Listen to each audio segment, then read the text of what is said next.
warahmatullahi wabarakatuh. Perkenalkan, saya Umi Nur Hasanah dengan nomor induk mahasiswa 857850207. Hari ini akan melakukan praktikum dengan materi simbiosis. Tujuan praktikum hari ini adalah untuk mengidentifikasi simbiosis di lingkungan sekitar.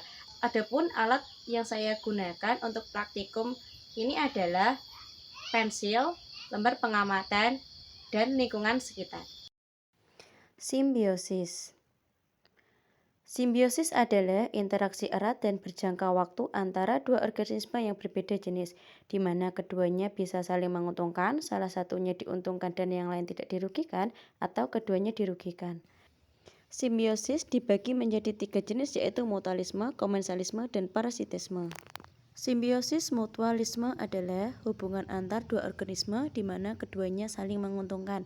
Contohnya, satu kupu-kupu dengan bunga, di mana kupu-kupu mendapatkan nektar dari bunga dan bunga dibantu penyerbukannya.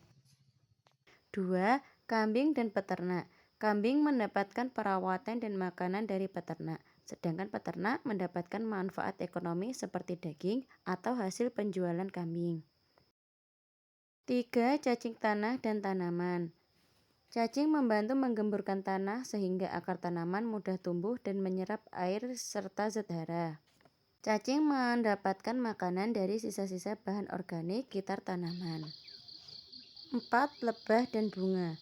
Lebah memperoleh nektar bunga sebagai sumber makanan, sedangkan bunga dibantu dalam proses penyerbukan.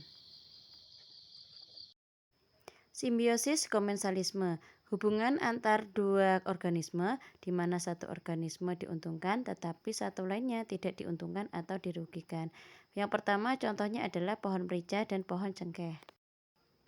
2. Pohon labu siam dan pohon belimbing. 3. Pohon sirih dan inangnya. 4. Pohon buah naga dan pohon cengkeh. 4 tanaman tadi mendapatkan tempat yang tinggi untuk mendapatkan cahaya, tetapi pohon yang ditempatinya tidak terpengaruh. Simbiosis parasitisme adalah hubungan antar dua organisme di mana satu organisme diuntungkan, satu lainnya dirugikan. Contohnya, 1. Kutu putih dan pohon jambu. Kutu putih menghisap cairan dari daun pohon jambu. Pohon jambu rugi karena pertumbuhannya menjadi melemah. 2. Ulat pada daun bayam. Ulat mendapatkan makanan dari daun, sedangkan pohon bayam menjadi rugi karena daunnya rusak dan pertumbuhannya menjadi melemah. 3. Kutu dan kucing.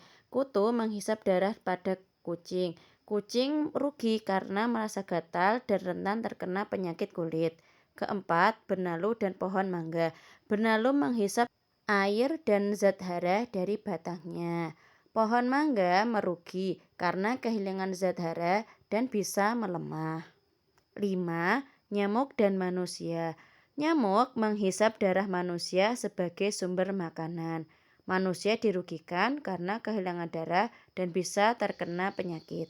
Dari hasil pengamatan simbiosis di lingkungan sekitar, dapat disimpulkan bahwa makhluk hidup saling berinteraksi satu sama lain untuk memenuhi kebutuhan hidupnya.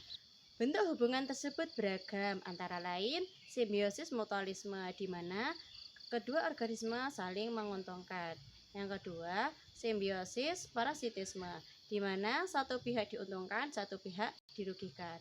Yang ketiga, simbiosis komensalisme di mana satu organisme diuntungkan dan satu lainnya tidak dirugikan atau diuntungkan.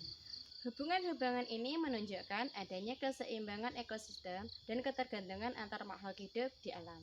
Sekian hasil pengamatan dan praktikum yang saya lakukan. Wassalamualaikum warahmatullahi wabarakatuh.